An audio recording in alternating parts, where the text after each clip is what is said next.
Сәлем достар, асқабақтан икра жасайтын боламыз. Ол үшін мына тізім бойынша керекті көкөністерді түгендеп алыңыздар. Барлық көкөністерді әдемілеп қабығынан ашып тазартып, жуып, пияз бен сарымсақты әдемілеп ұсақтап тураймыз. Сәбізді үккіштен өткізсек болады. Достар, білесіздер, мен ютубты жүргізіп бастағаныма 6 ай уақыт болды. Қазіргі таңда тек ютубқа видео салып қана қоймай, сол арқылы табыс тауып жатырмын. Яғни оқырман саны 1000-ға жеткен кезде YouTube арнайы партнерство ұсынады. Сол сәттен бастап YouTube сіздерге әр просмотрыңыз үшін ақша төлейтін болады.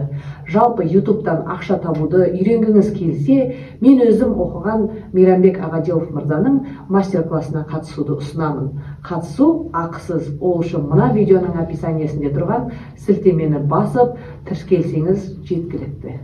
Қазанымызда қызып тұрған майға дайындап қойған көкөністерімізді, яғни сарымсақ, пияз және сәбізімізді қуыратын боламыз.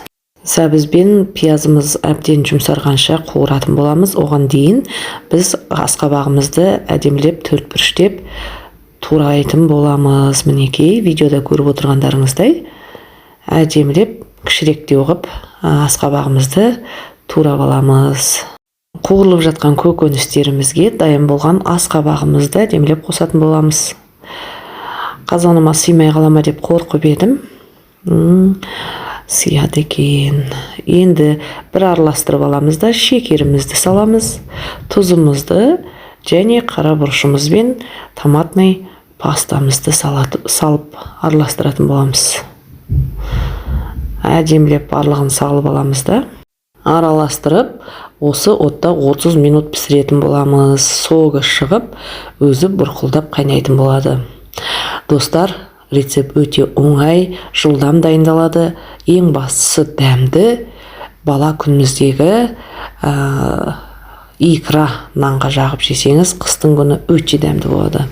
Міне жарты сағаттай қайнады, осындай күйде болады.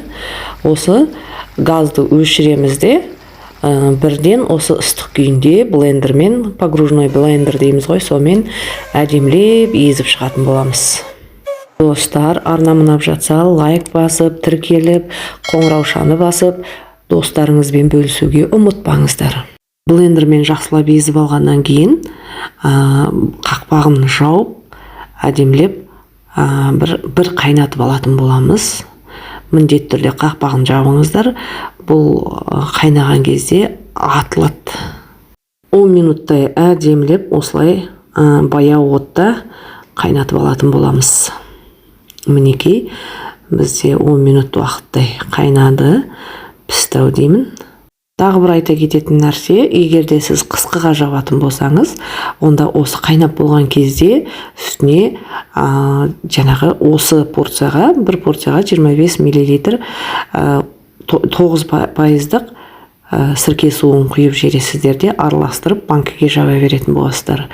Мен қазір жеуге жасағандықтан сірке суын құймадым. Сонымен дайын болған асқабақтың икрасын ыстық күйінде алдын ала буда ұсталған банкілерімізге құйып, жауып қоя беретін боламыз.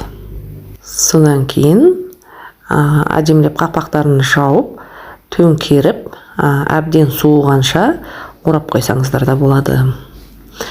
Өте дәмді шығады, сондықтан жасаңыз, комментарийда бөлісіңіз.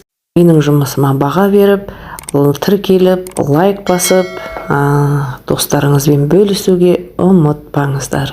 Тағы бір айтатын кеңесім, асқабақты салғанда міндетті түрде қабығын ашып салыңыз, әйтпесе ол жасыл түс беретін болады. Қақпақтарымызбен қатты бұрап жаба беретін боламыз.